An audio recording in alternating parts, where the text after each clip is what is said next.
The frozen cry. Caleb Rourke had lived 15 years without hearing a human voice on his land. So when the wail of infants split the frozen silence of the Wyoming backcountry, he knew something was desperately wrong.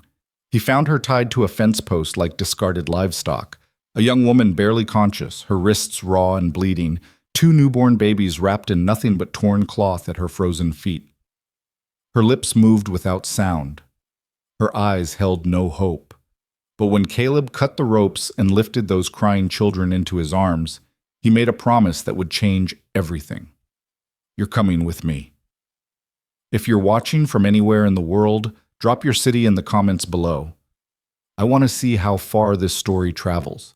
And if you stay until the end, you'll witness something rare, a love that asks for nothing and gives everything. Hit that like button and let's begin. The wind that morning carried the kind of cold that turned breath to ice before it left your lungs.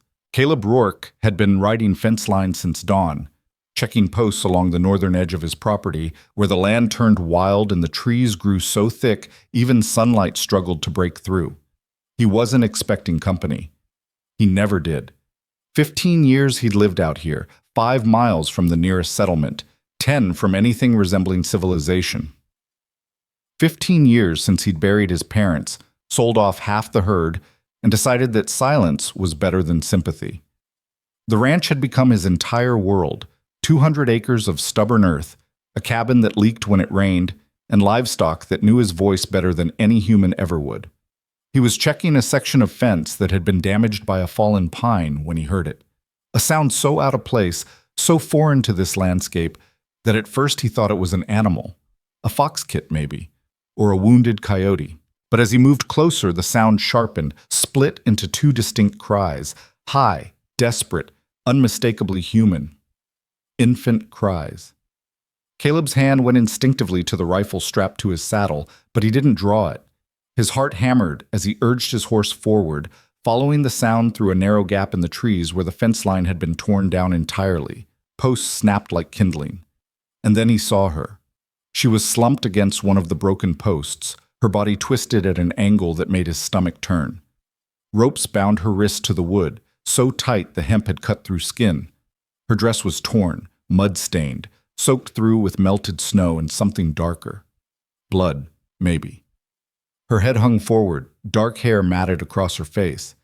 At her feet, wrapped in what looked like a single shawl that had been ripped in half, were two tiny bundles. The babies. They screamed with the raw, primal fury of newborns, who had no understanding of cold or abandonment, only hunger, only need. Caleb dismounted in one motion, his boots hitting the frozen ground hard. He didn't call out, didn't waste time with questions. He pulled his knife from his belt and sawed through the ropes binding her wrists, catching her weight as she collapsed forward into his arms. She was lighter than she should have been, too light. Her skin was ice cold, her breathing shallow and uneven. But when he shifted her slightly, her eyes fluttered open, gray, unfocused, filled with something that looked like terror. "Don't," she whispered, the word barely audible. "Don't take them." "I'm not taking anything," Caleb said quietly, his voice rough from disuse. "I'm helping." Her gaze drifted past him, unfocused, and he wasn't sure she'd heard. He lowered her gently to the ground, then turned to the babies. They were still screaming, their faces red and scrunched, tiny fists waving in the air. He'd never held an infant in his life. Didn't know the first thing about them. But he scooped them up as carefully as he could, one in each arm, and they quieted almost immediately. Whether from warmth or exhaustion, he couldn't tell. The woman's eyes tracked him as he moved, wide and glassy. "They'll come back," she murmured. "They'll come. Who will?" But she didn't answer. Her head lolled to the side, consciousness slipping away again. Caleb looked around. No wagon, no horse, no supplies. Whoever had left her here had done so with intent, tied her up, abandoned her and the children, and expected the cold to finish what cruelty had started. His jaw tightened. He couldn't carry all 3 of them on horseback, not safely, but the cabin was less than 2 miles back, and the temperature was dropping fast. He made a decision. He wrapped the babies together inside his coat, secured them against his chest with his belt, then lifted the woman into his arms and laid her across the saddle. She didn't wake. He led the horse slowly, one hand steadying her, the other keeping the infants pressed close to his body heat. The walk back felt endless. By the time the cabin came into view, a low, sturdy structure of split logs and river stone, the sun had disappeared entirely behind the mountains, and the wind had turned vicious. Caleb's hands were numb, his legs aching, but he didn't stop until he'd kicked open the door and carried them all inside. The cabin was cold, the fire long dead. He laid the woman on his bed, covered her with every blanket he owned, then turned his attention to the infants. They were squirming now, whimpering softly, and he had no idea what to do with them.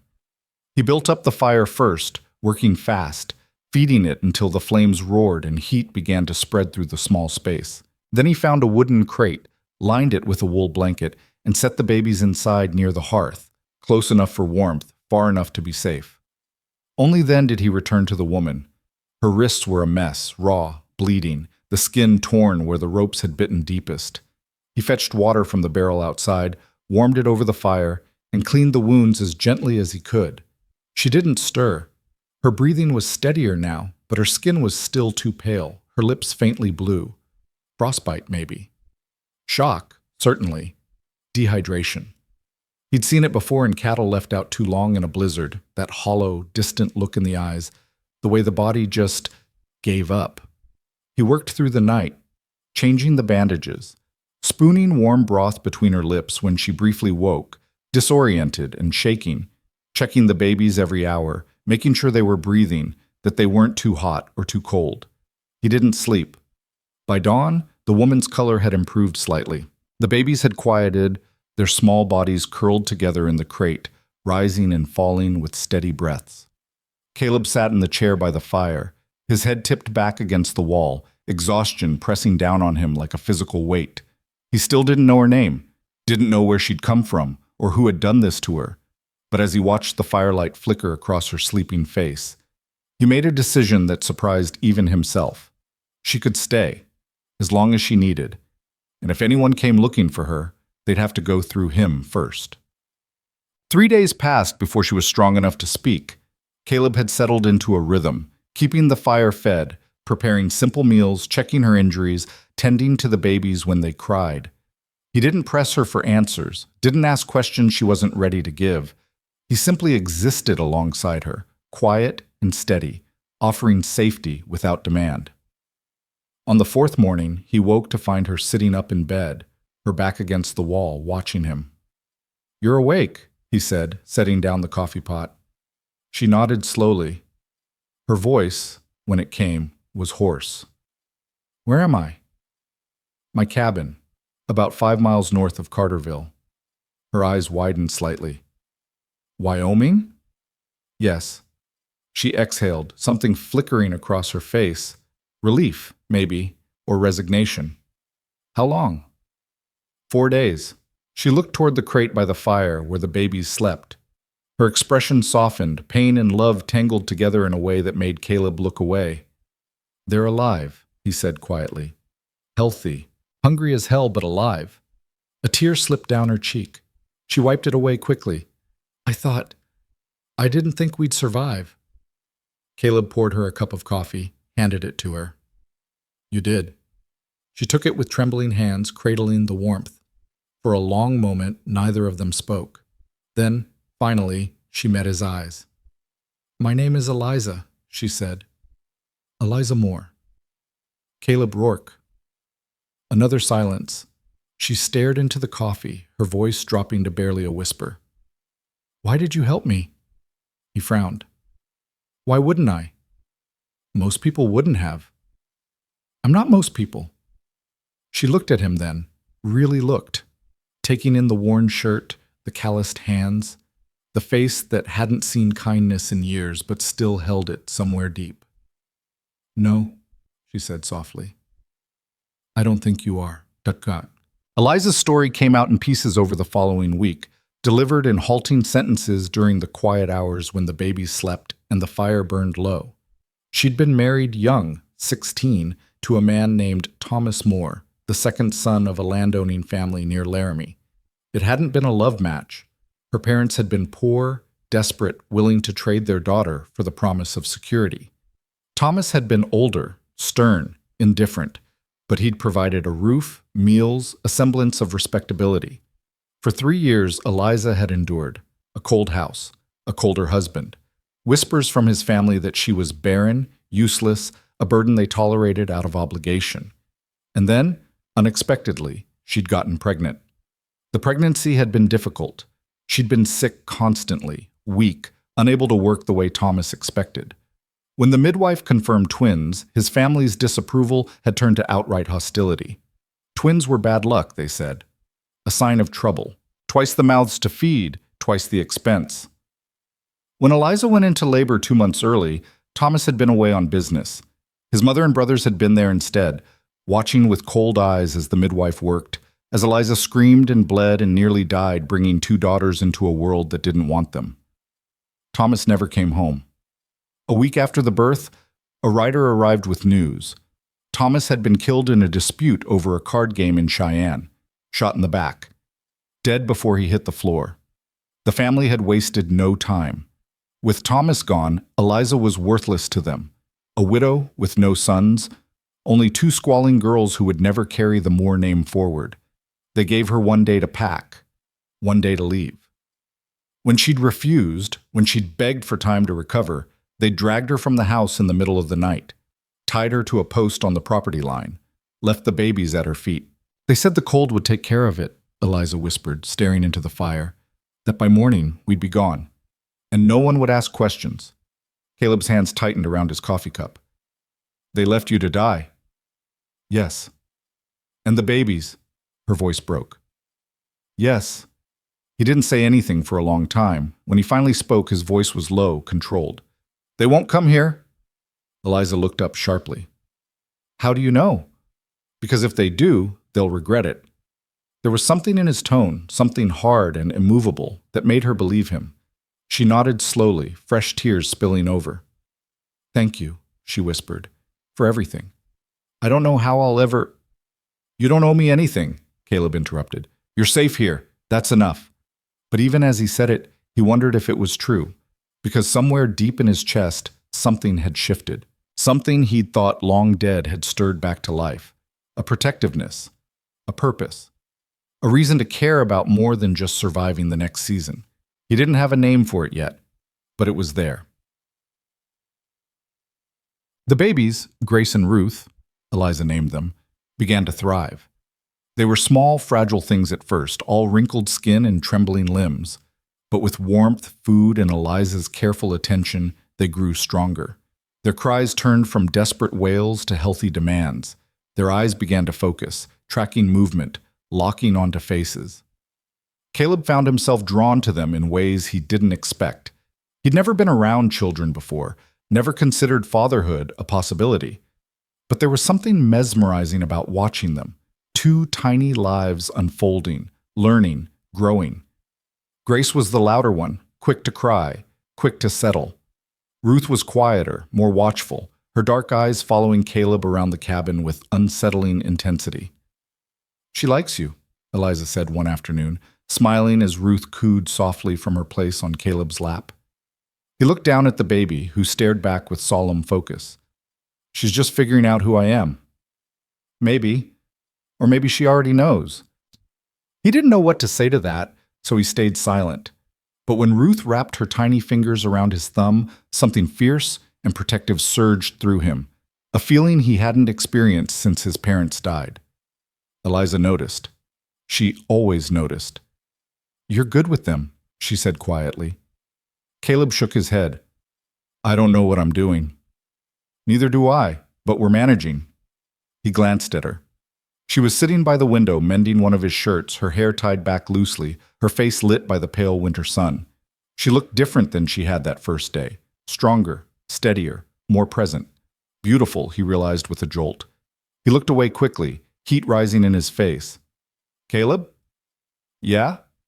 She set down the sewing. What happens when winter ends? He frowned. What do you mean? I mean, I can't stay here forever. I need to figure out what comes next, where I'll go, what I'll do. The thought hit him harder than it should have. You don't have to go anywhere. I can't just live in your cabin indefinitely. Why not? She blinked. Because, people will talk. Let them. Caleb. I'm serious, he said, his voice firm. You're safe here. The girls are safe. That's what matters. Eliza studied him for a long moment, something unreadable in her expression. You really mean that? I do. She smiled, small, tentative, but real. Then maybe we'll stay a little longer. Good. And just like that, the question was settled. For now. But the outside world had a way of intruding, even in the most isolated places. A week later, Caleb rode into Carterville for supplies. It was a necessary trip. They were low on flour, salt, cloth for the babies. He didn't like leaving Eliza and the girls alone, but the cabin was secure, and he'd be back before dark. The settlement was small, barely more than a trading post, a blacksmith, and a cluster of weather-beaten houses. Caleb kept his head down as he loaded supplies onto his horse, avoiding eye contact, discouraging conversation. But news traveled fast in small towns. That's Caleb Rourke, someone murmured as he passed. Heard he's got a woman out there now. And babies. Twins, they say. Caleb ignored them. He paid for his goods, secured them to his saddle, and was preparing to leave when a voice stopped him. Mr. Rourke. He turned. A man in a worn coat stood a few feet away, middle-aged, hard-faced, with the look of someone used to getting his way. Do I know you? Caleb asked evenly. Name's Daniel Moore. I believe you have something that belongs to my family. Caleb's hand drifted toward his rifle. I don't have anything of yours. My brother's widow, Eliza, and her children. The words hung in the cold air like a threat. Caleb's expression didn't change. She's not your property. She's family, and family takes care of its own. You left her tied to a fence post in the middle of winter, Caleb said, his voice deadly quiet. That's not family, that's murder. Daniel's jaw tightened. You don't know what you're talking about. I know exactly what I'm talking about, and I know she's not going back. That's not your decision to make. Caleb stepped forward, closing the distance between them. He wasn't a large man, but there was something in his stillness, something cold and unyielding, that made Daniel take an involuntary step back. She stays with me, Caleb said. The girls stay with me, and if you or anyone from your family sets foot on my land, you'll regret it. Daniel's face flushed with anger. You can't. I can, and I will. For a long moment, they stared at each other. Then Daniel spat into the dirt and turned away. This isn't over. Yes, Caleb said quietly. It is. He mounted his horse and rode out of town without looking back. But as he guided his horse through the snow-covered trail toward home, unease settled in his chest like a stone. Daniel Moore wasn't the kind of man to let things go, and Caleb had just made an enemy. The ride back to the cabin felt longer than it should have. Caleb pushed his horse harder than usual, the supplies rattling in their sacks, his mind replaying the confrontation with Daniel Moore over and over. The man's face had been cold, calculating, not the face of someone who'd give up easily. Caleb had seen that look before, in men who believed the world owed them something, who took what they wanted and justified it with blood or tradition or sheer stubbornness. By the time the cabin came into view, the sun had dipped low behind the mountains, casting long shadows across the snow. Smoke rose from the chimney.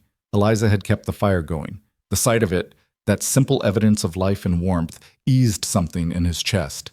He dismounted quickly, hauled the supplies inside, and found Eliza sitting by the fire with both babies cradled in her arms. She looked up as he entered, and her smile faded immediately. What happened? She asked. Caleb set the sacks down, pulled off his gloves. Nothing. Don't lie to me, Caleb. I can see it on your face. He hesitated, then moved to the fire, warming his hands. I ran into someone in town, said his name was Daniel Moore. The color drained from Eliza's face. She clutched the babies tighter. What did he say? That you and the girls belong with his family, that he wants you back. And what did you tell him? Caleb met her eyes. That you're not going anywhere. Eliza's breath caught. For a moment she just stared at him, something fierce and fragile warring in her expression. Then she looked down at Grace and Ruth, her voice barely above a whisper. He won't stop. The Moors don't let things go. They'll see this as defiance, as theft. They'll come here. Let them come. Caleb, I mean it, Eliza. You're safe here. I won't let them take you. She shook her head, tears welling in her eyes. You don't understand what they're capable of. Thomas's family, they have money, influence. They know people. If they decide they want us back, they'll find a way. Not if I have anything to say about it. And what happens when it's not just Daniel? What happens when they bring the sheriff, or a judge, or a dozen men with guns? Caleb crouched down in front of her, his voice steady and low. Then I'll deal with it.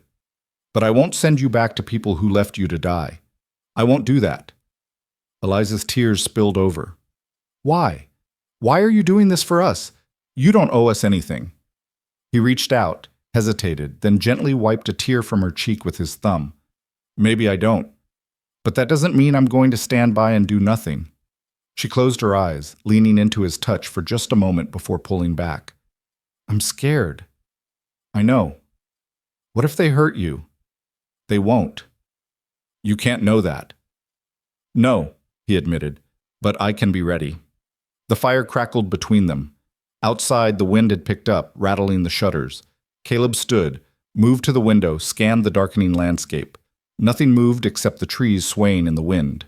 But he couldn't shake the feeling that something was coming. The next few days passed in uneasy quiet. Caleb worked the ranch with one eye always on the trail leading to the cabin. He checked his rifle twice a day, made sure the ammunition was dry and accessible. He reinforced the door, added a wooden bar across the inside that could be dropped into place if needed. Eliza noticed everything. She didn't comment, but he could see the worry etched into every movement, the way she startled at sudden sounds, the way she kept the babies close, the way she watched him with a mixture of gratitude and guilt. One evening, as they sat by the fire after the babies had fallen asleep, she finally spoke. I should leave, she said quietly. Caleb looked up from the piece of leather he'd been mending. What? I should take the girls and go. Find somewhere else. Somewhere far from here. Eliza, you've done more than enough, Caleb. You saved our lives. You gave us shelter, safety, time to heal. But I can't ask you to fight my battles. He set down the leather, his jaw tight. You're not asking. I'm choosing. But why? Why would you risk everything for people you barely know? He was silent for a long moment, staring into the flames. When he finally spoke, his voice was rough. 15 years ago, my parents died in a fire. Barn caught during a drought, spread to the house before anyone could stop it. I was out checking fence line. By the time I got back, they were gone. Eliza's hand went to her mouth. The neighbors came afterward, Caleb continued, brought food, offered condolences. But when I needed help rebuilding, when I needed hands to work the land or money to buy seed, they disappeared. Said I was too young, too inexperienced, that the ranch would fail anyway. Within a year, half of them were circling like vultures, waiting for me to give up so they could buy the land cheap. Caleb, I didn't give up. I worked myself half to death, learned everything the hard way, lost more cattle than I care to count. But I held on. And you know what I learned?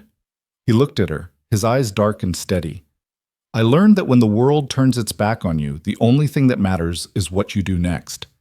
Whether you become the kind of person who walks away or the kind who stays. Eliza's voice was barely audible. And you're the kind who stays. I am. She wiped at her eyes, a sad smile crossing her face. You're a better man than most, Caleb Rourke. I'm just a man who knows what it feels like to be alone. The words hung between them, heavy with meaning.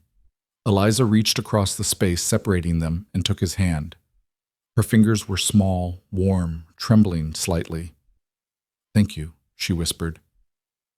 He squeezed her hand gently. You don't have to thank me. Yes, I do, because without you, we'd be dead.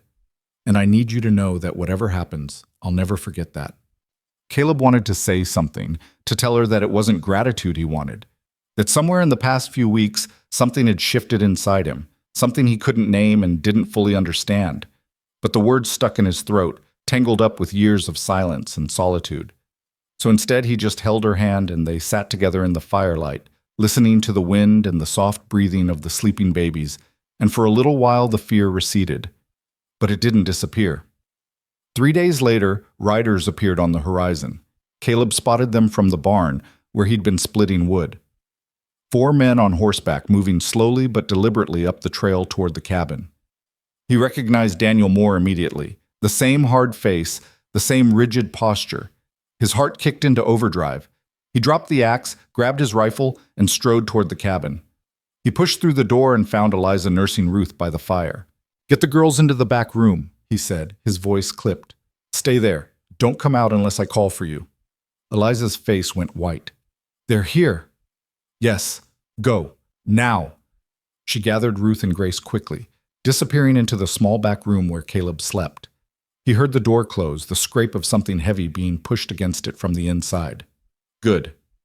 Caleb checked the rifle, made sure it was loaded, then stepped out onto the porch. He stood in the center, the rifle held loosely but ready, and waited. The riders approached slowly, stopping about 20 feet from the cabin. Daniel Moore sat in the middle, flanked by 3 other men, rough-looking types, the kind who do what they were told if the price was right. "Mr. Rourke," Daniel said, his voice carrying easily across the cold air. "We need to talk." "We already talked," Caleb replied evenly. "Nothing's changed." "I disagree. See, I've been doing some thinking since our last conversation, and I've come to realize that you're harboring my brother's widow and his children without any legal right to do so. Eliza came here of her own free will. She's staying of her own free will." Daniel's smile was thin, cold. "A widow doesn't have free will, Mr. Rourke. She's under the protection and authority of her late husband's family. That's the law. The law also says you can't abandon someone to die in the cold. I don't know what lies she's told you, but I can assure you we did no such thing." Caleb's grip tightened on the rifle. "I found her tied to a fence post with her babies freezing at her feet. That's not a lie. That's attempted murder." One of the other men shifted in his saddle, hand drifting toward his gun. Caleb's eyes tracked the movement, his body tensing. Daniel raised a hand, stopping the man. "Careful, Rourke. You're outnumbered here." "Maybe, but I guarantee you won't walk away clean." For a long moment, silence stretched between them. The horses stamped and snorted, breath clouding in the cold air. Daniel's eyes narrowed, calculating. "I didn't come here for a fight," he said finally. "I came to offer you a solution." "I'm listening." "Let Eliza and the children return with us. We'll make sure they're cared for, that they have everything they need. And in exchange, we'll forget this entire incident ever happened. No hard feelings, no consequences." Caleb almost laughed. "You think I'm stupid enough to believe that?" "Believe what you want. But those girls are Moors, whether you like it or not. They carry my brother's blood. That gives us rights. They're children. They don't belong to anyone. That's not how the world works." "Maybe not, but that's how it works here." Daniel's expression hardened. "You're making a mistake. Wouldn't be the first time. You can't protect them forever." "I can try." Another silence. Then Daniel pulled on his reins, turning his horse. The other men followed suit, but before they rode away, Daniel looked back, his voice cutting through the wind. "This isn't over, Rourke. Not by a long shot." Caleb watched them disappear down the trail, his heart still pounding, adrenaline singing through his veins. He stayed on the porch until they were completely out of sight, until the sound of hoofbeats faded into nothing. Only then did he lower the rifle and step back inside. Eliza emerged from the back room immediately, her face pale, her hands shaking. "Are they gone?" "For now." "What did they want?" "You, the girls, same as before." She sank into a chair, Grace and Ruth still clutched against her chest. "They'll be back." "I know. With more men. Maybe the law." "Maybe." She looked up at him, desperation in her eyes. "Caleb, this is insane. You can't fight the entire Moore family. They have resources, connections. I don't care." "But I do." Her voice cracked. "I care about what happens to you. I care about dragging you into something that could destroy everything you've built here." Caleb knelt in front of her, his voice low and firm. "Eliza, listen to me. I've lived alone for 15 years. I've watched the sun rise and set over this land 1,000 times without speaking a word to another soul. I've been so goddamn lonely I forgot what it felt like to care about anything except surviving another day. He paused, his eyes locked on hers. And then I found you and those girls, and for the first time in 15 years, I have something worth protecting. Tears streamed down her face. You barely know us. I know enough. This could cost you everything. Then it costs me everything, but I'm not walking away. Eliza closed her eyes, a sob breaking free. Caleb reached up, gently cupped her face, wiping the tears with his thumbs. We'll figure this out, he said quietly. Together. She opened her eyes, searching his face. You really mean that? Every word. And then, without thinking, without planning, she leaned forward and pressed her forehead against his. They stayed like that for a long moment, breathing together, the babies quiet between them, the fire crackling softly in the background. It wasn't a kiss, it wasn't a promise, but it was something. The following week brought snow, heavy, relentless, the kind that buried fences and made the world disappear into white silence. The trail to town became impassable. The ranch work slowed to a crawl, and for a little while the outside world ceased to exist. Caleb and Eliza fell into a rhythm born of necessity and proximity. She cooked while he tended the livestock. He chopped wood while she mended clothes. They took turns with the babies, passing Grace and Ruth back and forth with the ease of people who'd been doing it for years instead of weeks. And slowly, carefully, they began to talk. Not about the Moors, not about the future, but about everything else. Eliza told him about her childhood in a small farming community outside Laramie, about parents who'd loved her but hadn't known how to keep food on the table, about a little brother who died of fever when she was 10. She told him about learning to read from a traveling preacher, about loving stories and words, and the way sentences could build whole worlds. Caleb told her about his parents, about a father who'd taught him everything about ranching and a mother who'd sung while she worked. He told her about the loneliness that had settled in after they died, about the way silence became easier than conversation, about the slow erosion of hope. Did you ever think about leaving? Eliza asked one night, watching him carve a small wooden rattle for Ruth. Every day for the first 5 years, he admitted. Thought about selling the ranch, heading west, starting over somewhere no one knew me. Why didn't you? He paused, studying the wood in his hands. Because leaving felt like admitting they'd won. All those people who said I'd fail, who wanted me gone, if I left, they'd get what they wanted. So you stayed out of spite? A small smile tugged at his mouth. Partly, but also because this land, it's all I have left of them. Every fence post my father set, every stone my mother placed in the garden, leaving would mean losing them all over again. Eliza was quiet for a moment, then, softly, I understand that. Do you? She nodded. Thomas wasn't a good husband, but before he died, before everything fell apart, there were moments, small ones, where I thought maybe we could build something, a home, a family. And when he died, when his family threw me out, it felt like losing even the possibility of that, like everything I'd sacrificed had been for nothing. Caleb set down the rattle, his eyes on hers. It wasn't for nothing. How can you say that? Because you have Grace and Ruth, and they're everything.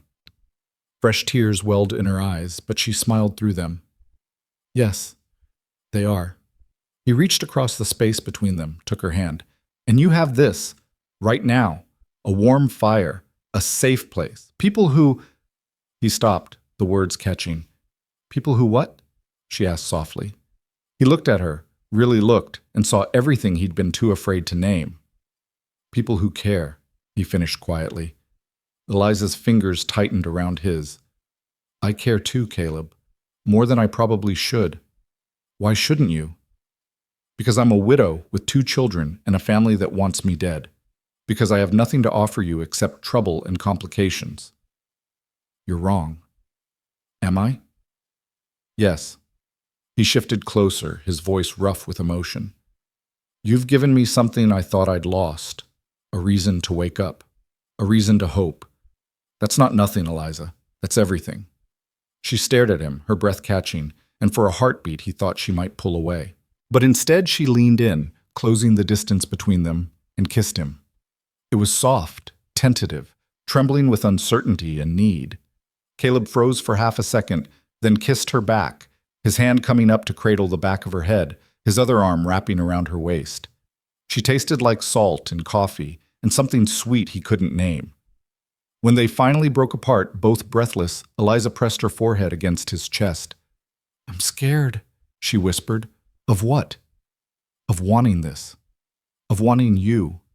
Of letting myself believe it could be real." Caleb held her tighter. "It is real. But for how long? What happens when the snow melts and the moors come back?" "We'll deal with it." "You keep saying that." "Because it's true." She pulled back, looking up at him with tears in her eyes. "What if dealing with it means losing you?" He wiped the tears away gently. "You won't lose me, I promise." "You can't promise that." "Yes," he said firmly. "I can." And in that moment, with the fire burning low and the babies sleeping peacefully and the snow falling silent outside, Eliza let herself believe him, just for a little while. She let herself believe that maybe, just maybe, they could survive this. Together. The snow continued for another week, blanketing the world in silence so complete that even the wind seemed to hold its breath. Inside the cabin, time moved differently, slower, warmer, measured not by the clock, but by the rhythm of feeding times and wood that needed splitting and quiet conversations that stretched late into the night. Caleb found himself watching Eliza in moments she didn't notice. The way lamplight caught in her dark hair when she bent over the babies, the way her hands moved with such careful precision when she wrapped Grace and Ruth in their blankets, the way she hummed softly without seeming to realize she was doing it. He'd spent 15 years teaching himself not to want things he couldn't have. It had been easier when there was nothing to want. But now, with Eliza sitting across from him, darning socks while the babies slept, with her laughter filling spaces that had been silent for so long, with the memory of that kiss still burning in his chest, now wanting felt as natural as breathing, and just as dangerous, because the snow wouldn't last forever. And when it melted, the moors would come back. Caleb knew it with the same certainty he knew winter would turn to spring. Men like Daniel Moore didn't forget, they didn't forgive, and they sure as hell didn't give up.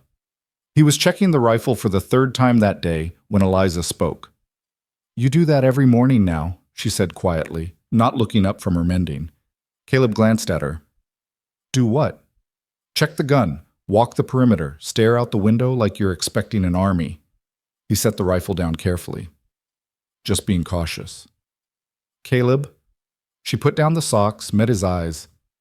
"Talk to me." He moved to the window, peered out at the endless white. "I keep thinking about what Daniel said, that this isn't over, that they'll come back. I know, I think about it too. And I keep trying to figure out what their next move will be.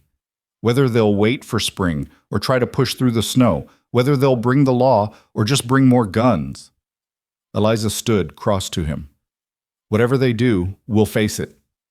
"Will we?" He turned to her, something raw in his expression. "Because I need you to understand what you're choosing here, Eliza.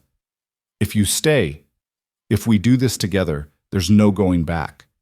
The Moors will see you as a traitor. The town will have opinions. People will talk. Let them talk. It's not that simple. Your reputation, your future, my future is here." She reached up, touched his face. "With you, with Grace and Ruth, in this cabin that leaks when it rains and smells like wood smoke and is the first place I've felt safe in 3 years. His hand came up to cover hers. "You deserve better than this. Better than safety? Better than kindness? Better than someone who looks at my daughters and sees blessings instead of burdens?" She shook her head. "There is no better than this, Caleb. This is everything." He pulled her close, buried his face in her hair. She smelled like soap and milk and something uniquely her, something that felt like home. They stood like that for a long time, holding each other while the fire crackled and the babies slept and the world outside remained frozen in time. But time, Caleb knew, always moved forward, whether you were ready or not. The thaw came slowly, then all at once. One morning Caleb woke to the sound of water dripping from the eaves, and by afternoon the snow had turned to slush, revealing patches of brown earth and dead grass. The trail to town would be passable within days. The isolation that had protected them was ending. Eliza felt it too. She grew quieter, more watchful, keeping the babies close even inside the cabin. At night she'd wake suddenly, sitting bolt upright in bed with her heart racing, convinced she'd heard horses or voices or footsteps on the porch. Caleb would calm her, check the doors and windows, reassure her that they were alone. But he understood the fear. He felt it himself. On the third day after the thaw began, Caleb rode into Carterville. He needed supplies, but more than that, he needed information. The settlement had a telegraph office, and news traveled faster by wire than by horse. If the Moors were planning something, someone would know. The town was mud-soaked and miserable, half the buildings still rimmed with dirty snow. Caleb tied his horse outside the general store and went inside, nodding to the shopkeeper as he gathered flour, salt, sugar, coffee. The man watched him with undisguised curiosity, but said nothing until Caleb approached the counter to pay. "Heard you had some visitors before the snow hit," the shopkeeper said casually, counting out change. Caleb's expression didn't change. "Word travels." "Always does, especially when it involves the Moors." The man leaned forward slightly, lowering his voice. "You know they've been asking around about you? About the woman and the babies?" "Asking what?"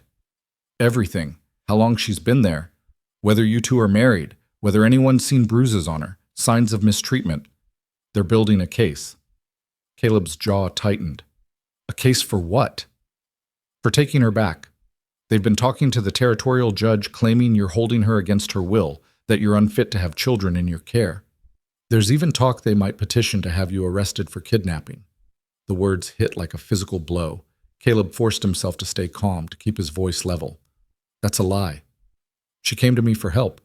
She's staying because she wants to." The shopkeeper shrugged. "I'm not saying I believe them. I'm just telling you what I've heard. The Moors have money and influence. If they want to make trouble for you, they can." Caleb paid for his supplies in silence, his mind racing. Kidnapping. They were going to accuse him of kidnapping. It was brilliant in its cruelty. Paint him as the villain, Eliza as the victim, and suddenly everything he'd done to protect her became evidence against him. He loaded the supplies onto his horse mechanically, barely aware of his movements. As he was preparing to mount, a voice called out behind him. "Mr. Rourke!" He turned. A woman stood in the doorway of the boarding house across the street, middle-aged, respectable-looking, with sharp eyes and a careful posture. He recognized her vaguely from previous trips to town, but had never spoken to her. "Yes, ma'am?" She approached slowly, glancing around as if checking who might be watching. When she spoke, her voice was low. "My name is Margaret Winters. I run the boarding house. I wanted to speak with you about Eliza Moore." Caleb stiffened. "What about her?" "I knew her. Before she married Thomas. We weren't close, but I remember her. Sweet girl, too young to be married off like livestock." Margaret's expression hardened. "And I know what the Moors are, what they did to her."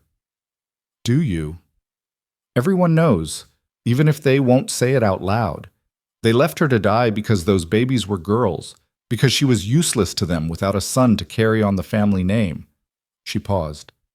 "I also know you saved her life." Caleb said nothing. "The Moors are spreading lies about you, Mr. Rourke, trying to paint you as some kind of predator who took advantage of a grieving widow. But I wanted you to know that not everyone believes them, and if it comes to it, if they try to take her through the courts, there are people in this town who will testify to what really happened." Something loosened in Caleb's chest. "Why would you do that?" Margaret smiled sadly. "Because I've watched too many women get swallowed up by powerful families and cruel traditions, and because someone needs to stand up and say enough." She reached into her pocket, pulled out a folded piece of paper. "This is the name of a lawyer in Cheyenne. He's honest, and he doesn't care about the Moors' money. If you need legal help, contact him." Caleb took the paper, stunned. "I don't know what to say." "Say you'll fight for her. That's all that matters." He nodded slowly. "I will, I am." "Good." Margaret glanced back toward the boarding house. "Be careful, Mr. Rourke. The Moors are dangerous when they feel threatened, and you've threatened them more than anyone has in a long time." She walked away before he could respond, leaving him standing in the mud with a piece of paper clutched in his hand and hope flickering in his chest for the first time in days. When Caleb returned to the cabin that afternoon, he found Eliza pacing near the window, Grace on her hip, Ruth sleeping in the wooden crate by the fire. She turned as he entered, relief flooding her face. "You were gone so long," she said. "I thought, I'm fine." He set down the supplies, moved to her. "But we need to talk." Her face paled. "What happened?" He told her everything, the shopkeeper's warning, Margaret Winter's offer of help, the lawyer's name tucked safely in his pocket. Eliza listened in silence, her free hand pressed against her mouth, her eyes growing wider with each detail. "Kidnapping," she whispered when he finished. "They're going to accuse you of kidnapping." "It's a strategy. They're trying to make me look like the criminal so no one questions what they did. But it could work, Caleb, if they convince a judge. Then we fight it. With evidence, with witnesses, with the truth. The truth doesn't always matter when you're up against people with power." He took her shoulders gently. "Maybe not, but it's all we have. And we're not facing this alone anymore. Margaret Winters offered to help. She knows other people who will too." Eliza's eyes filled with tears. Why would she do that? Because she knows what the Moors are, and because she believes in doing what's right. "I don't deserve this. Any of this. Your protection, her help." "Stop." His voice was firm but gentle. "You deserve everything good this world has to offer, Eliza. And I'm going to make sure you get it." She broke then, sobbing against his chest while he held her, murmuring reassurances he wasn't sure he could keep. Grace squirmed between them, making small protesting sounds until Eliza pulled back, wiping her eyes, trying to smile. "Sorry," she whispered. "I'm just so tired of being afraid." "I know, but we're going to get through this." "How can you be so sure?" He touched her face, traced the line of her jaw. "Because I'm not losing you. Not to them. Not to anyone." The certainty in his voice made something shift in her expression. She leaned up, kissed him softly, and when she pulled back there was steel in her eyes. "Then we fight," she said. "Yes. Together. Always." 2 days later the Moors came back, but this time they didn't come alone. Caleb saw them from the barn where he was repairing tack. 8 riders this time, including Daniel Moore and 3 men wearing badges. His stomach dropped. The law. They'd brought the territorial marshal and 2 deputies. He set down the leather strap he'd been working on and walked slowly toward the cabin, every sense on high alert. Eliza appeared in the doorway, the babies in her arms, her face white as snow. "Take them inside," Caleb said quietly. "Lock the door. Don't open it unless I tell you to." "Caleb, do it. Now." She disappeared inside. He heard the bar drop into place, the scrape of furniture being moved. Good. Whatever happened next, at least she'd be protected. The riders stopped 15 feet from the porch. Daniel Moore sat front and center, a satisfied smirk on his face. The marshal, a hard-looking man in his 50s with a graying beard and tired eyes, dismounted slowly, one hand resting on the revolver at his hip. "Caleb Rourke?" he asked. "That's me.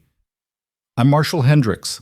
I have a warrant for your arrest on charges of kidnapping and unlawful detention." The words hung in the air like a death sentence. Caleb forced himself to stay calm, to keep his hands visible and non-threatening. "On whose authority?" "The territorial court, based on testimony from Daniel Moore and his family." "Testimony that's a lie." Hendricks' expression didn't change. "That's for a judge to decide. Right now, I need you to come with me peacefully." "And Eliza, the babies?" Daniel spoke up, his voice dripping with false concern. "They'll be returned to family care where they belong." Caleb's hands curled into fists. "Like hell they will." "Mr. Rourke," Hendricks said sharply, "don't make this harder than it needs to be. You don't understand what you're doing. Those men left her to die. They tied her to a fence post in the middle of winter with 2 newborn babies and expected the cold to kill them. That's the family you're returning her to." One of the deputies shifted uncomfortably. Hendricks' eyes narrowed. "You have proof of that?" "Eliza's testimony. My testimony. The scars on her wrists from the ropes." "Hearsay and circumstantial." Daniel's voice was smooth, confident. My family tried to help Eliza after Thomas died. She ran away in a state of grief and confusion, and this man took advantage of her vulnerability. We're simply trying to bring her home. That's a goddamn lie, and you know it. Watch your language, Mr. Rourke, Hendricks warned, and come along quietly, or I'll add resisting arrest to the charges. Caleb's mind raced. If he fought, they'd shoot him. If he ran, they'd chase him down. If he went with them, they'd take Eliza and the girls, and he might never see them again. There was no good option. No way out that didn't end in disaster. And then the cabin door opened. Eliza stepped onto the porch, Grace and Ruth cradled in her arms. Her chin was raised, her spine straight, and despite the fear in her eyes, her voice was steady. "Marshal Hendricks," she said clearly, "my name is Eliza Moore, and I need you to hear the truth." Hendricks turned, surprised. "Ma'am, you should go back inside." "No." She descended the steps slowly, carefully, her eyes locked on the marshal.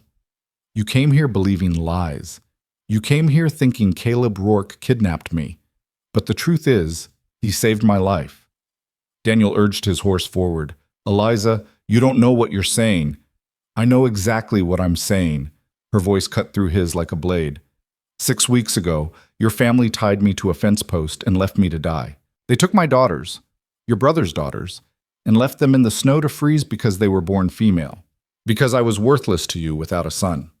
Murmurs rippled through the deputies. Hendricks held up a hand for silence. "That's a serious accusation, ma'am." "It's the truth." Eliza shifted Ruth to her other arm, pulled back her sleeve.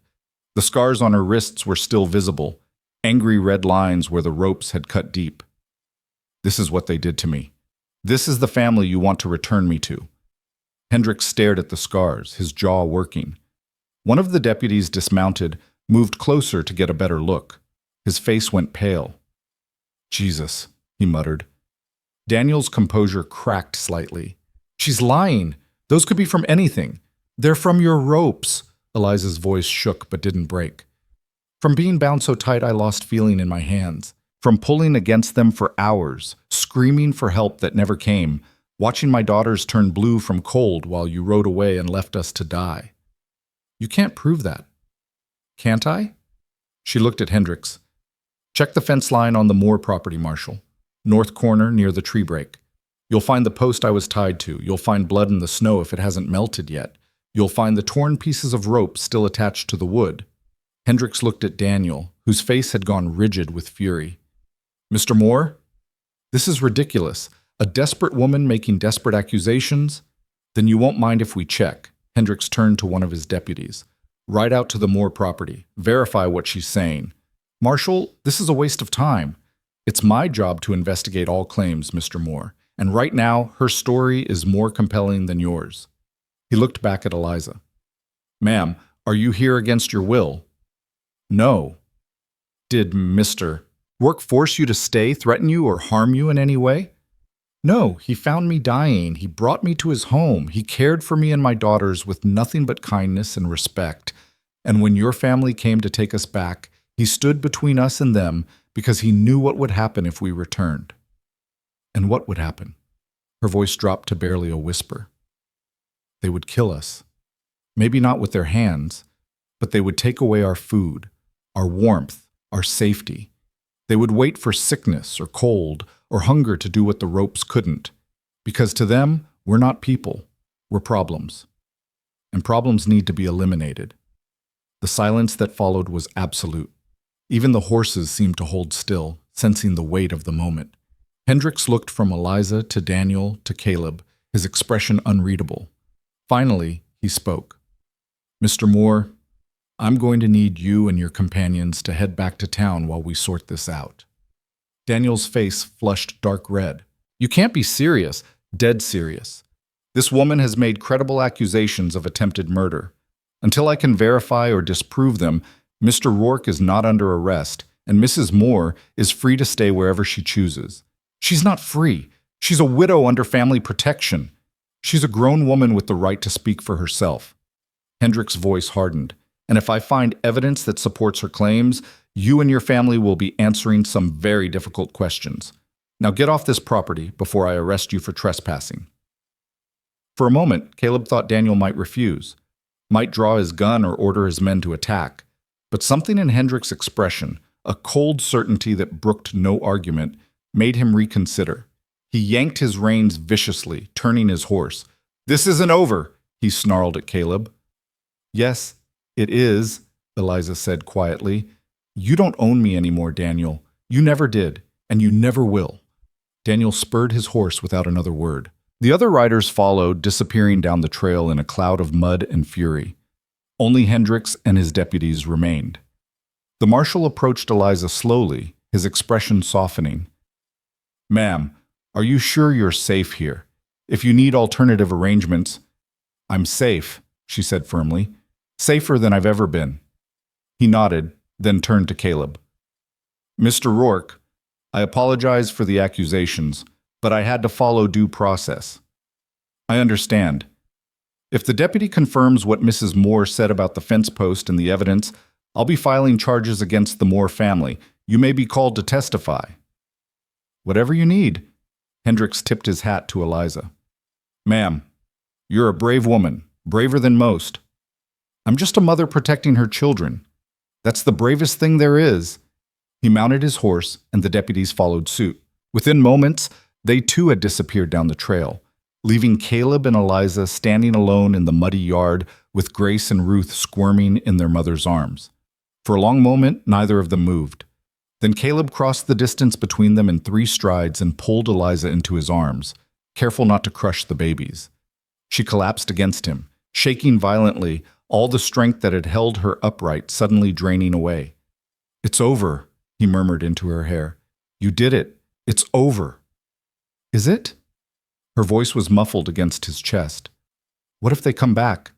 What if the marshal doesn't find the evidence? What if— Then we'll deal with it. But right now, in this moment, you're safe. The girls are safe. And you stood up to them, Eliza. You looked them in the eye and told the truth, and they couldn't touch you." She pulled back, tears streaming down her face. "I was so scared." "I know, but you did it anyway. That's what courage is." She laughed through her tears, a broken, beautiful sound. "I don't feel very courageous." "You're the most courageous person I've ever met."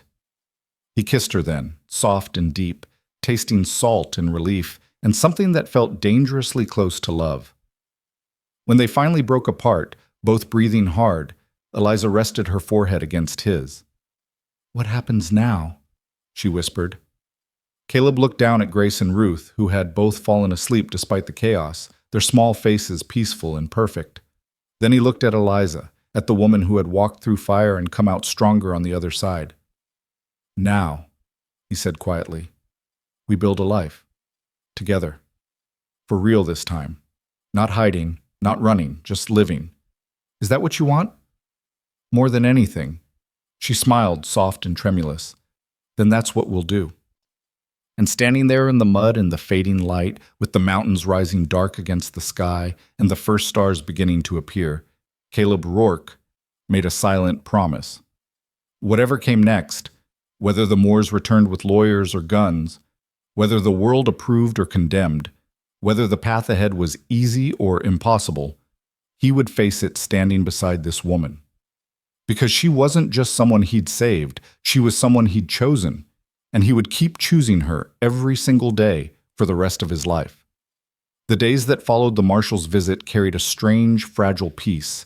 Caleb found himself waiting for the other boot to drop, for riders to appear on the horizon, or for another warrant to arrive. But the trail remained empty. The only sounds were wind through pine trees, the lowing of cattle, and the increasingly vocal demands of Grace and Ruth, who seemed to grow louder and more opinionated with each passing day. Eliza moved through the cabin with a new lightness, as if confronting the Moors had lifted some invisible weight from her shoulders. She sang while she worked, smiled more easily, and sometimes Caleb would catch her simply standing at the window with the babies, staring out at the mountains with an expression of quiet wonder, like she couldn't quite believe she was free to just exist without fear. But freedom, Caleb was learning, came with its own complications. A week after the confrontation, Margaret Winters arrived at the cabin unannounced. Caleb heard the wagon before he saw it, and his hand went instinctively to his rifle before he recognized the sturdy dappled mare and the woman holding the reins. He met her in the yard, confused but cautious. "Mrs. Winters," he said, helping her down from the wagon. "Wasn't expecting company." "I imagine not." She smoothed her skirts, glancing toward the cabin. "Is Mrs. Moore available?" "She's inside with the babies. Is something wrong?" Margaret's expression was careful, measured. "That depends on your perspective. May I speak with both of you?" Caleb led her inside, where Eliza looked up from nursing Ruth with surprise and immediate worry. She started to rise, but Margaret waved her back down. "Please, don't get up on my account. I won't stay long." She settled into the chair Caleb offered, folding her hands in her lap. "I came to tell you that Marshal Hendricks found the evidence. The fence post, the ropes, traces of blood in the wood grain. He's filed formal charges against Daniel Moore and 2 of his brothers for attempted murder and child endangerment." Eliza's breath caught. "He did?" "Yes. The territorial prosecutor has taken the case. There will be a trial, likely within the month." Margaret paused. "You'll both need to testify." The room fell silent except for Ruth's soft, nursing sounds. Caleb moved to stand behind Eliza's chair, his hand coming to rest on her shoulder. She reached up, covered his hand with hers. "What are our chances?" Eliza asked quietly. "Honestly? Better than I expected. The evidence is damning, and Marshal Hendricks is respected in these parts. But the Moores still have money and connections. They'll bring in expensive lawyers, character witnesses, people who'll swear you were treated well, and that Caleb is the real villain here. So it could go either way." "Yes." Margaret leaned forward. "Which is why I came to ask you something difficult. Have you considered what happens if you win? If the Moores are convicted and sent to prison?" Eliza frowned. "I think that would be the best outcome." "In one sense, yes. Justice served, threats eliminated. But the Moore family extends beyond just Daniel and his brothers. There are cousins, business partners, allies who won't take kindly to seeing their people humiliated in court. Even if you win the trial, you may find yourselves facing a different kind of battle. Social isolation, economic pressure, doors closing in your face." Caleb's jaw tightened. "You're saying we should let them get away with it?" "No. I'm saying you need to go into this with your eyes open. Fighting the Moores will cost you, even in victory, and you need to decide if you're willing to pay that price." Eliza shifted Ruth to her shoulder, patting her back gently. When she spoke, her voice was clear and steady.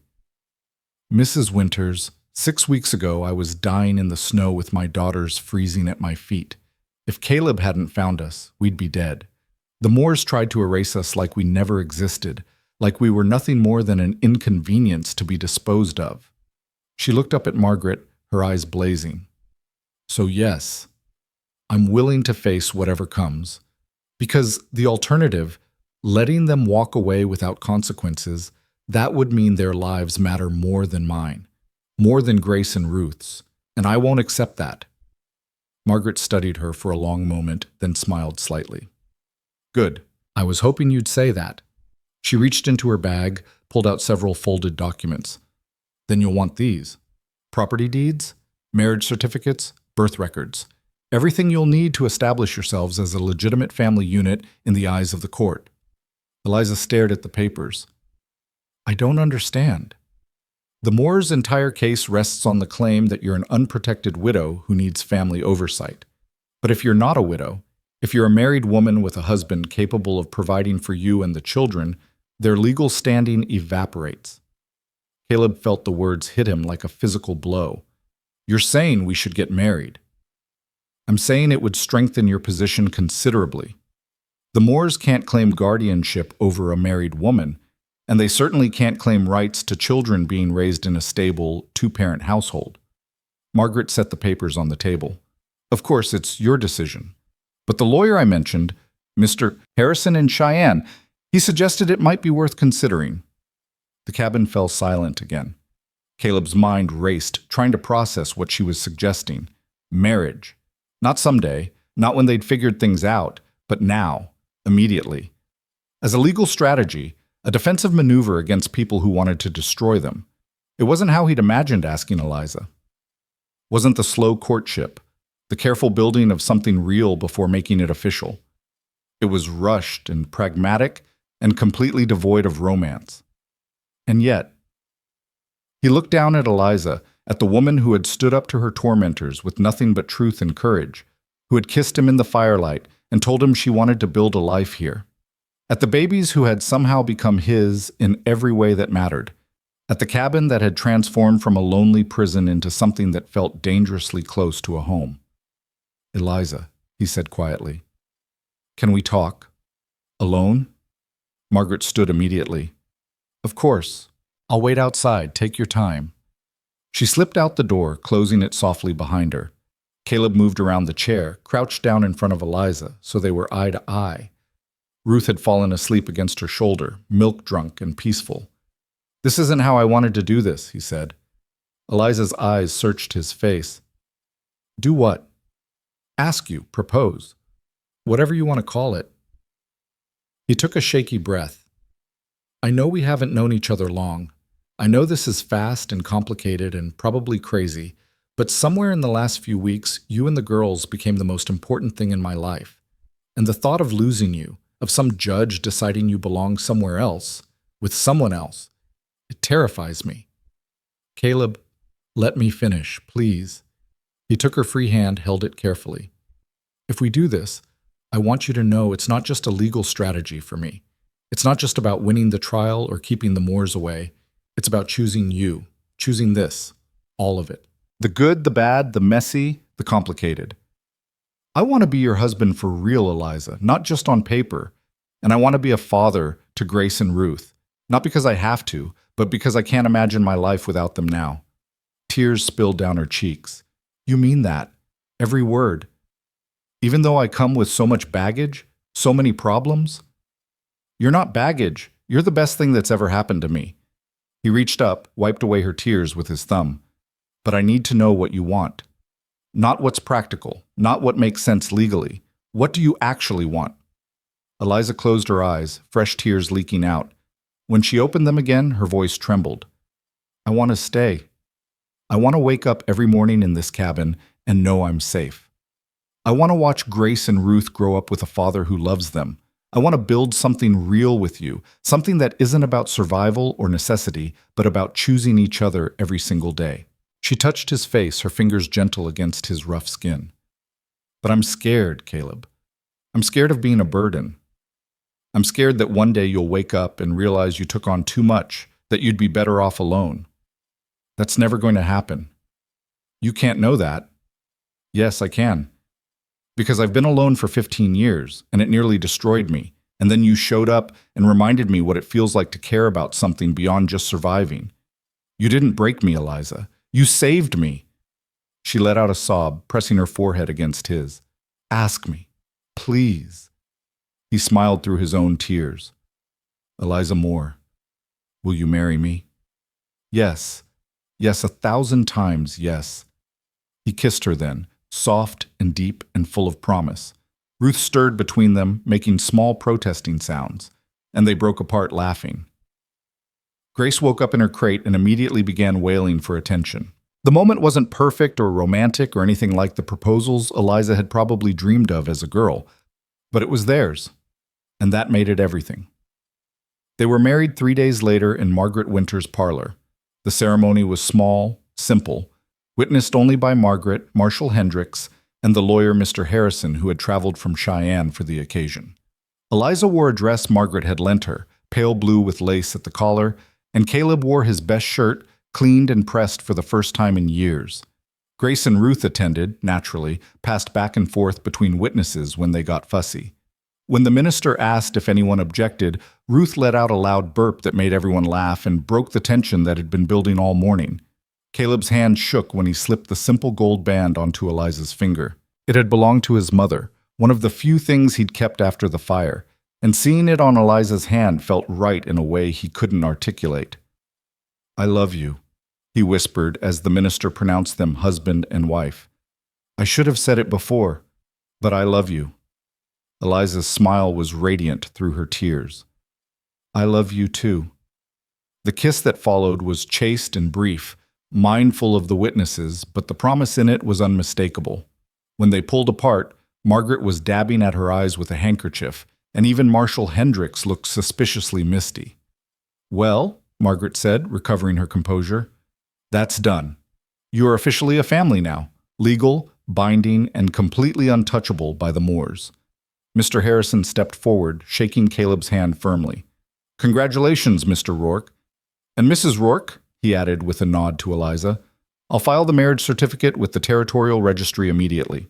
By the time the trial begins, this will be ironclad." "Thank you," Eliza said softly, "for everything. It's my job to ensure justice is served, and in this case, I believe we're on the right side of it." He gathered his papers, tipped his hat. "I'll be in touch regarding trial preparations. In the meantime, enjoy being newlyweds." The word felt strange and wonderful at the same time. Newlyweds. Caleb had never imagined it would apply to him, had long ago accepted that he'd spend his life alone. But here he was, married, with 2 daughters who weren't his by blood, but felt like his in every way that mattered. They rode back to the cabin in Margaret's wagon, the babies bundled between them, the late afternoon sun turning the snow-capped mountains golden. Caleb kept stealing glances at Eliza, at the ring on her finger, at the way she smiled at nothing in particular. "What are you thinking?" he asked finally. She looked at him, her expression soft. "That I never thought I'd feel this way again. Happy. Safe. Like the future might actually be something to look forward to instead of dread." "It will be. I promise. I believe you."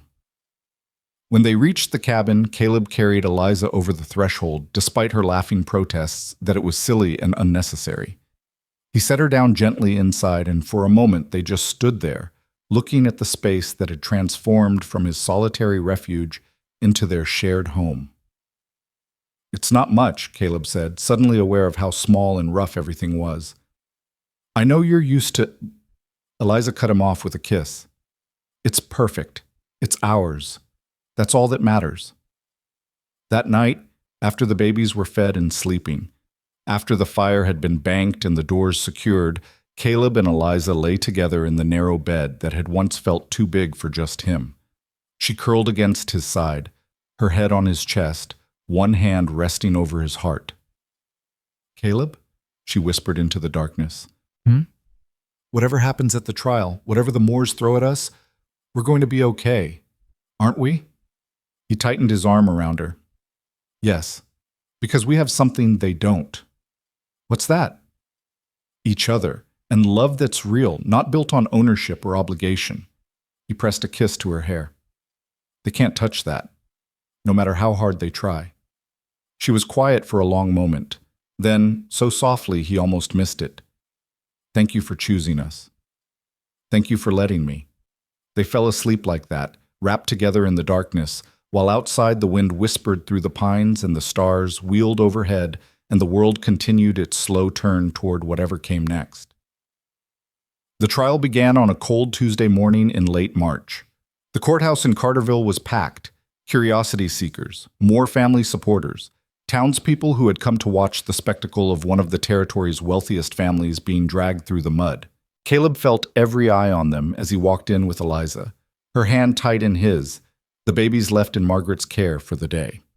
The Moors sat across the aisle, Daniel and his 2 brothers, flanked by expensive lawyers in city suits.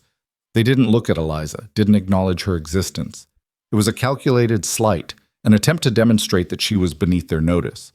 But Caleb saw the tension in Daniel's jaw, the way his hands gripped the armrests. He was worried. Good. The prosecutor was a young man named Thomas Garrett, serious and thorough, with a reputation for not backing down from powerful defendants. He laid out the case methodically. Eliza's testimony, the physical evidence from the fence post, Caleb's account of finding her near death, Marshal Hendricks' investigation. When Eliza took the stand, the courtroom went silent. She wore the same blue dress from the wedding, her hair pulled back simply, her hands folded in her lap. She looked small in the witness chair, fragile, but when she began to speak, her voice was clear and unwavering. She told them everything: the marriage to Thomas, the pregnancy, the family's hostility, Thomas's death, the night they dragged her from the house and tied her to the post, leaving her and the babies to freeze, the hours of agony, the certainty that she would die. And then Caleb, appearing like something out of a dream, cutting her free and carrying them to safety.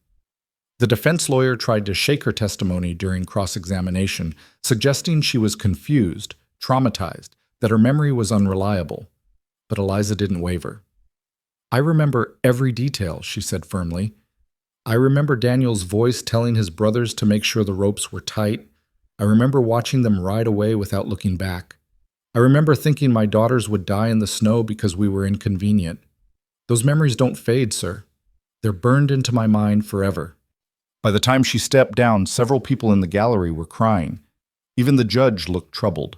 Caleb testified next, describing exactly what he'd found and the condition Eliza and the babies were in. The defense tried to paint him as an opportunist who had taken advantage of a vulnerable widow, but Mr. Harrison was ready with character witnesses: Margaret Winters, the shopkeeper from Carterville, even a few neighboring ranchers who testified that Caleb was known as honest and hardworking. The trial lasted 3 days. The defense brought their own witnesses, more family friends who swore Eliza had been treated well, that her claims were fabrications, that she'd left of her own accord in a state of emotional distress. They painted her as unstable, ungrateful, manipulative, but they couldn't explain away the fence post, the ropes, the blood, the scars on Eliza's wrists that the judge had examined personally. On the 4th day, the jury deliberated for 6 hours. Caleb and Eliza waited in a small room behind the courthouse, barely speaking, holding hands so tightly their fingers went numb. When the bailiff finally called them back, Caleb's heart was hammering so hard he thought it might burst from his chest. The jury foreman stood, a weather-beaten rancher in his 60s. "On the charge of attempted murder, we find the defendants guilty. On the charge of child endangerment, we find the defendants guilty." The courtroom erupted. Someone screamed. Daniel Moore shot to his feet, face purple with rage, shouting something Caleb couldn't hear over the chaos. The judge banged his gavel, calling for order, but it took several minutes for the noise to die down. When silence finally fell, the judge looked at Daniel and his brothers with cold contempt. "The evidence in this case reveals a pattern of cruelty and disregard for human life that this court finds unconscionable. You will each serve 10 years in the territorial prison. In addition, all claims you or your family have made to guardianship over Mrs. Rourke and her children are hereby permanently dissolved. Take them away." Marshals moved forward, shackling the 3 men. Daniel fought, cursing and threatening, but they dragged him out nonetheless. His brothers went more quietly, heads down, defeated.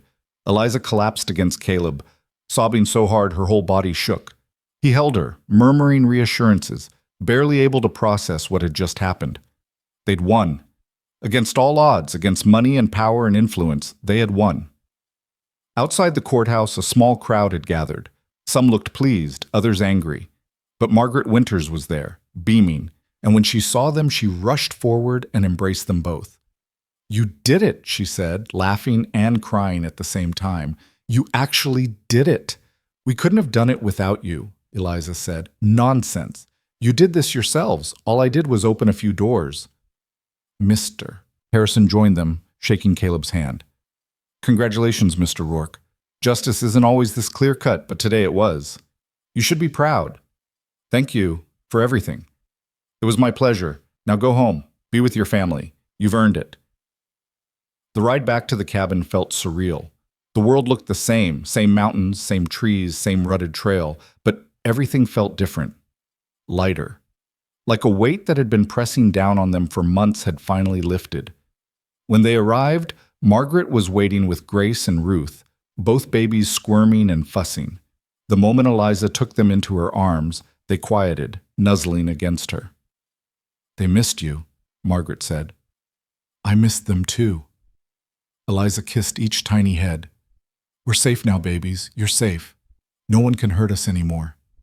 Caleb stood in the doorway, watching his wife and daughters in the fading light, and felt something settle deep in his chest. Not just relief, but peace. Real, lasting peace. Margaret left soon after, promising to visit within the week. As her wagon disappeared down the trail, Caleb closed the door and turned to find Eliza watching him, the babies cradled against her. "What now?" she asked softly. He crossed to her, wrapped his arms around all 3 of them. "Now we live. Really live. No more fear, no more looking over our shoulders. Just us. building the life we choose. Sounds perfect. It will be. I promise. And as the sun set behind the mountains and the first stars began to appear, Caleb Rourke allowed himself to believe in promises again. To believe in futures that didn't involve loss or loneliness. To believe that sometimes, against all odds, broken people could find each other and build something whole. The weeks after the trial unfolded like pages in a book Caleb had never dared to read. Spring arrived in earnest, melting the last stubborn patches of snow and coaxing green shoots from the earth. The ranch came alive with work that needed doing, fences to mend, fields to prepare, cattle to move to higher pasture. But now when Caleb worked from dawn until dusk, he didn't return to an empty cabin and cold silence. He returned to lamplight in the windows, to the smell of something cooking, to Eliza's voice humming softly, and the babies making their increasingly complex sounds that weren't quite words, but weren't just noise either. He returned to a home. The morning after they got back from the trial, Caleb woke before dawn as always, careful not to disturb Eliza, who slept curled against him. But as he tried to slip from the bed, her hand caught his wrist. "Stay," she murmured, eyes still closed. "Just a few more minutes." He settled back down and she immediately pressed closer, her head finding the hollow of his shoulder. Through the thin wall separating their room from the main cabin, he could hear Grace beginning to stir, making small grunting sounds that would escalate to full crying if not addressed soon. "I should get her," he said. "In a minute. Right now I just want to lie here and remember what it feels like to wake up without being afraid." Caleb's arm tightened around her. "You don't have to be afraid anymore. I know, but it's going to take time for my body to believe what my mind knows." She tilted her head up to look at him, her gray eyes soft in the pre-dawn light. "Thank you for being patient with me." "There's nothing to be patient about. You survived something terrible.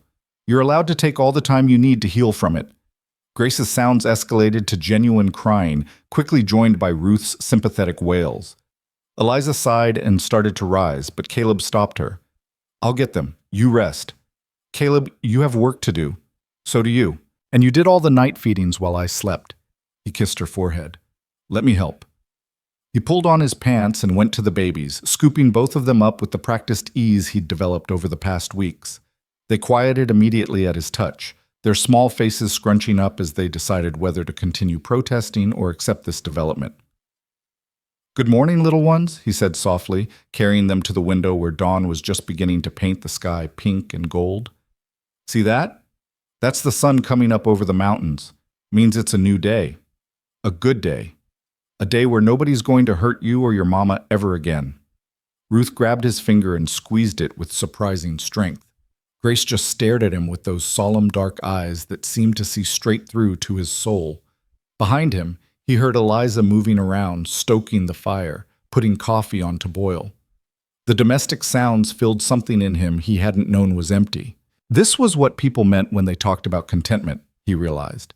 Not constant happiness or perpetual excitement, but this quiet rightness, this sense that all the pieces had finally clicked into place. "You're good with them," Eliza said, appearing at his elbow with 2 cups of coffee. She handed him one, then took Ruth so he could drink. "Natural." "I don't know about that. I'm just doing what feels right." "That's what being a good father is." She leaned her head against his arm. "They're lucky to have you." "I'm the lucky one." They stood like that for a while, watching the sunrise together, while Grace and Ruth dozed against their shoulders, and Caleb thought that if his life had ended right then, he would have died a happy man. But of course life didn't end. It kept going, one day rolling into the next, bringing both challenges and small joys in equal measure. The first challenge arrived in the form of a lawyer representing the remaining Moore family members, cousins and distant relatives who hadn't been implicated in the criminal trial, but who had very strong opinions about what should happen to Thomas Moore's daughters. The letter arrived with a traveling merchant who delivered mail to the remote ranches, and Caleb's stomach sank the moment he saw the official seal. He waited until after dinner to show it to Eliza, not wanting to ruin the whole day. She read it in silence, her face growing paler with each line. "They want custody," she said finally, her voice hollow. "They're claiming that even though Daniel and his brothers were convicted, the girls still have a right to be raised within the Moore family. Caleb took the letter from her shaking hands. They can't do that. The judge dissolved all their claims. But these are different relatives. They weren't part of the criminal case. She pressed her hands to her face. What if they have a legal right? What if… Eliza, look at me. Caleb waited until she dropped her hands, meeting his eyes. We're married. The girls are being raised in a stable home by their mother and her husband. No judge is going to take them away from us. You don't know that. Yes, I do. Because I won't let it happen. She searched his face, looking for certainty she could borrow. What do we do? We contact Mr. Harrison. Let him handle it. Caleb pulled her close. This is just the family trying to save face, trying to maintain some claim over you, but they lost that right when they left you to die, and no amount of legal maneuvering is going to change that. Mr. Harrison's response came 2 weeks later, and it was everything Caleb had hoped for. The distant relative's petition had been dismissed almost immediately. The judge had cited not only the criminal convictions, but also the fact that Eliza was now married and the children were thriving under her and Caleb's care.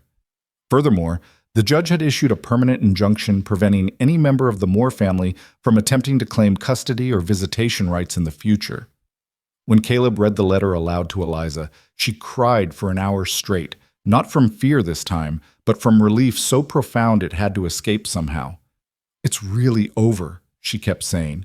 It's really, truly over. Yes, Caleb agreed, holding her while she shook. It's over. They can't touch you anymore. That night they made love for the first time since the wedding, slow and careful and achingly tender. Afterward, lying tangled together in the darkness, Eliza traced patterns on Caleb's chest with her fingertips. I never thought I could feel this way again, she whispered. Safe enough to want someone. Safe enough to let myself be vulnerable. Caleb caught her hand, brought it to his lips. You're safe with me, always. I know. That's what makes it possible. They fell asleep like that, wrapped around each other, and when Caleb woke in the middle of the night to Grace crying, he found Eliza already up, nursing the baby by the fire. The sight of them, his wife and daughter silhouetted against the flames, struck him with such force that he had to pause and just breathe through the overwhelming love that threatened to crack his chest open. She looked up and smiled, and he knew she felt it too. This impossible, improbable gift they'd been given. This second chance at life, at love, at everything that mattered. Spring turned to summer, and with it came the hard work of running the ranch in earnest. Caleb had let things slide during the trial and its aftermath, focusing on Eliza and the babies rather than the land. Now he needed to make up for lost time, and there was more work than one man could reasonably handle. He was repairing the roof of the barn one sweltering afternoon when he heard hoofbeats approaching. He tensed instinctively, hand going to the rifle he now kept within reach at all times, but relaxed when he recognized the rider. It was James Cooper, who owned the neighboring ranch 5 miles to the east. They'd crossed paths a few times over the years, nodded at each other in town, but had never been what anyone would call friends. Cooper dismounted, squinting up at Caleb on the roof. Rourke. Cooper. Something I can help you with? Other way around, actually. Cooper pulled off his hat, wiped sweat from his forehead. Heard you got yourself a family now. Wife and twin girls. Caleb climbed down, wary. That's right. Also heard what happened with the Moores, trial and all that? Cooper's expression was hard to read. That took guts, standing up to them like you did. Most people wouldn't have. Most people aren't married to a woman who nearly died because of them. True enough, Cooper shifted his weight. Look, I'll be straight with you. I need help with my haying next week, and I'm short on hands. Usually I'd hire men from town, but the going rate's gotten ridiculous. I was thinking maybe we could work out an arrangement. I help you with your fence line, you help me with the hay. Fair trade. Caleb studied him, surprised. Why would you want to help me? Because I respect what you did. And because out here, good neighbors are hard to come by. Cooper extended his hand. What do you say? Caleb shook it. Deal. Over the following weeks, Cooper made good on his word, showing up with tools and supplies to help repair the extensive fence damage from the winter. He brought his 2 teenage sons along, and they worked alongside Caleb with impressive efficiency. In return, Caleb spent several long days helping Cooper bring in his hay, work that left him exhausted but satisfied. But more than the practical help, Cooper brought something else: acceptance.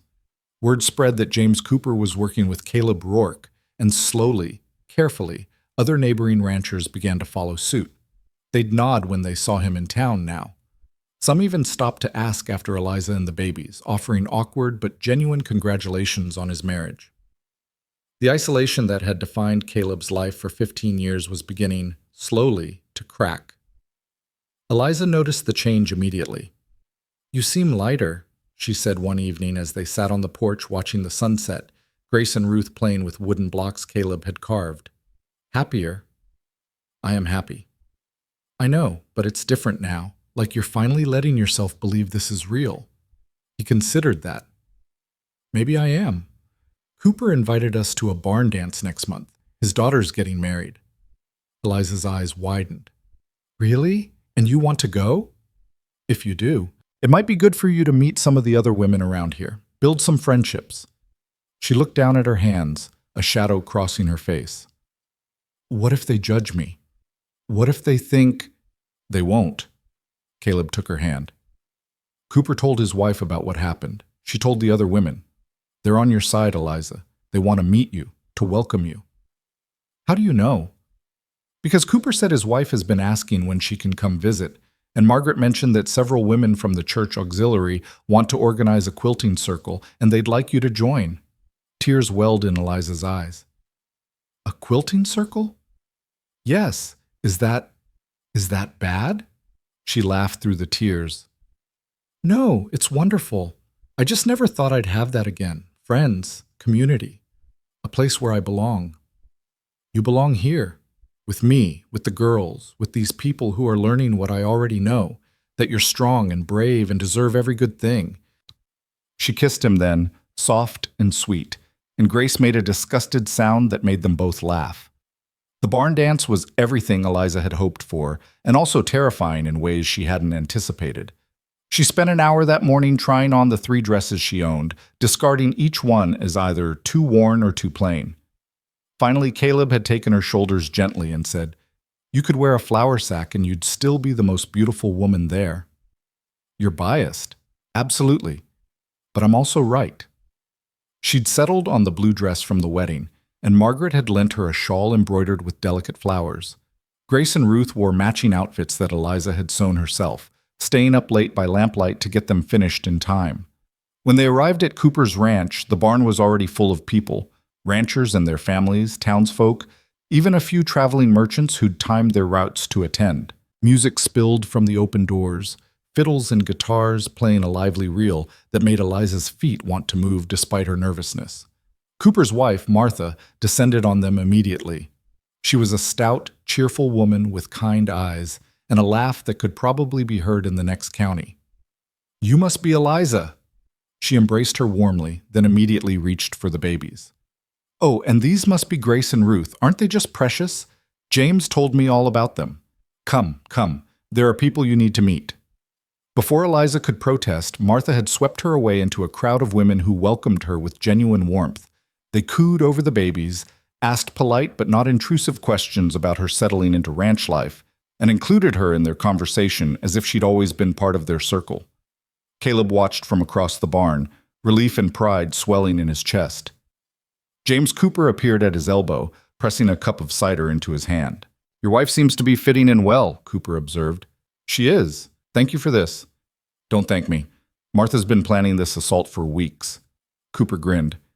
"She's determined to make sure your wife knows she has friends out here." "I appreciate it more than you know." They stood in comfortable silence for a while, watching the dancers spin and laugh. Then Cooper said, "You know, I was wrong about you, Rourke." Caleb looked at him questioningly. "All these years, I thought you were just a loner who didn't want company.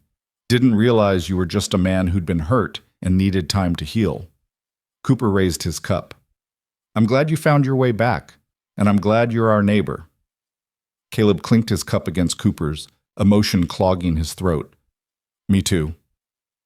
Later, when the music slowed to a waltz, Caleb found Eliza and held out his hand. "Dance with me?" She laughed. "I don't know how." "Neither do I. We'll figure it out together." They stumbled through the dance, stepping on each other's feet and laughing like children. Around them, other couples swayed with more grace, but Caleb didn't care. All he cared about was the woman in his arms, the joy in her eyes, the way she fit perfectly against him. "Thank you," she whispered as the song ended. "For what?" "For bringing me back to life. For showing me that the world isn't all cruelty and pain. For being patient while I learned to trust again." He kissed her forehead. "Thank you for letting me." They stayed until long after dark, until Grace and Ruth were sleeping soundly in the wagon bed, and Eliza could barely keep her eyes open. The ride home was quiet, peaceful, the stars impossibly bright overhead. "I had a wonderful time," Eliza said as they pulled up to the cabin. "So did I." "Can we do it again? Go to the next dance or the church social?" Martha mentioned. "We can do anything you want." She smiled, leaning her head on his shoulder. "I just want this. You, the girls, our life here. Everything else is extra." "Then that's what we'll have." Summer faded into autumn, bringing with it a riot of gold and red in the aspens and crisp mornings that required extra blankets. Grace and Ruth grew at an astonishing rate, developing personalities that were distinct and occasionally challenging. Grace was bold and loud, quick to laugh and quick to anger. Ruth was quieter, more thoughtful, content to observe before diving in. Caleb found himself completely enchanted by both of them. He'd carve them toys from scrap wood and marvel at how they'd play with them for hours. He'd hold them while Eliza cooked dinner, telling them stories about the ranch, about the animals, about the mountains that rose like sentinels in the distance. They wouldn't understand the words, but they'd watch his face with rapt attention, and that was enough. One evening in late October, after the girls were asleep and the fire had burned down to coals, Eliza set aside her mending and looked at Caleb with unusual seriousness. "I need to tell you something," she said. His heart jumped. "What's wrong?" "Nothing's wrong. Actually, I think something might be very right." She took a deep breath. "I'm pregnant." The words hung in the air between them. Caleb stared at her, his mind struggling to process. "You're pregnant?" "Yes. I wasn't sure at first, but now I am. I'm maybe 8 weeks along." "We're having a baby." The reality of it crashed over him like a wave. "We're having a baby." "Yes. Are you happy about it?" He crossed the distance between them in 2 strides, pulling her into his arms. "Happy? Eliza, I don't have words for what I am. Overwhelmed, grateful, terrified." She laughed shakily. "That's pretty much how I feel too." He pulled back to look at her, one hand coming to rest gently on her still flat stomach. "Our baby. Yours and mine. Are you scared?" "Out of my mind, but also more excited than I've ever been." He kissed her softly. "We're going to have a family. A real family. We already have a family." "I know, but this feels like the final piece, the one that makes everything complete." Tears slipped down her cheeks. "I love you so much." "I love you too, more than I knew it was possible to love someone." The pregnancy progressed smoothly, despite Eliza's fears. She'd been so sick with Grace and Ruth, but this time she sailed through the first few months with only mild queasiness. As her belly began to swell, Caleb found himself constantly touching it, marveling at the life growing inside. "You're going to spoil this baby before it's even born," Eliza teased one night as Caleb pressed his ear to her stomach, trying to hear movement. "I'm making up for lost time. I didn't get to experience this with Grace and Ruth." "You're experiencing it now, with all 3 of them." He looked up at her, emotion raw on his face. "I know I'm not their father by blood, but I love them like they're mine." "Caleb, you are their father. Biology doesn't change that. You're the one who holds them when they cry, who teaches them new things, who makes them feel safe and loved. That's what makes you their father. I just want to make sure they know, that they never doubt they belong here, with us." "They won't. How could they when you love them so completely?" Winter came again, blanketing the world in white. But this time Caleb didn't face it with dread. The cabin was warm, full of laughter and life. Grace and Ruth were walking now, stumbling around on unsteady legs and getting into everything. Eliza's belly had grown round and full, and she moved with the careful grace of a woman in her final trimester. Margaret Winters visited regularly, bringing supplies and news from town. She'd become not just a friend, but a grandmother figure to the girls, spoiling them shamelessly with sweets and toys. "You've built something beautiful here," she said one afternoon, watching Grace and Ruth play while Eliza dozed by the fire. "Against all odds, against everything the Moors threw at you, you built a life worth living." Caleb looked around the cabin, at his sleeping wife, his daughters, the evidence of their shared existence in every corner. "We got lucky." "Luck had very little to do with it. You made choices, hard ones, and you stuck by them even when it would have been easier to walk away. Walking away was never an option. That's why you won." She patted his hand. "That's why you'll keep winning." The baby came on a cold March morning, arriving so fast that Caleb barely had time to ride for the midwife. By the time Martha Cooper arrived, Eliza had already delivered a healthy, screaming baby boy into Caleb's shaking hands. "Well," Martha said, surveying the scene with amusement, "looks like you managed just fine without me." Caleb stared down at his son, and he was his son, no qualifications needed, utterly dumbstruck. The baby was tiny, red-faced, furious at being born, and absolutely perfect. "You did it," he told Eliza, who looked exhausted and radiant and more beautiful than he'd ever seen her. "You did it." "We did it," she corrected, reaching for the baby. "Together." They named him Thomas, after Eliza's brother who died young, but they called him Tommy. Grace and Ruth were fascinated by him, wanting to touch his tiny fingers and toes, confused about why he cried so much. Caleb spent hours just holding him, walking the cabin floor in the middle of the night, singing songs his mother had sung to him. "You're going to spoil him rotten," Eliza warned, but she was smiling. "Absolutely. That's my job as his father." "And what about their job?" She nodded toward Grace and Ruth, who were currently building a tower of blocks in the corner. "Also to spoil him. We're a family of spoilers." She laughed, and the sound filled every corner of the cabin with warmth. Spring arrived in full force, and with it came news that the Moore property was being sold to pay the family's debts. The empire that had seemed so powerful, so untouchable, had crumbled under the weight of scandal and criminal convictions. The distant relatives who had tried to claim custody of Grace and Ruth had moved east, too ashamed to stay in the territory. "It's over," Eliza said when Caleb told her. "Really, truly over. Yes. They can't hurt you anymore. Any of you." She was quiet for a moment, staring out the window at the greening meadows. "Do you ever wonder what would have happened if you hadn't found me that day? If you'd ridden a different fence line or stayed in the barn an extra hour?" "No," Caleb said firmly. "Because you're here. That's all that matters. But don't you think about it? How close we came to—" He pulled her close, one hand cradling the back of her head. "I think about what we have now. This family, this life, this love that I never thought I'd find. Everything else, all the what-ifs and near misses, that's just noise." She pressed her face against his chest. "I'm so grateful. Every single day I wake up grateful." "Me too."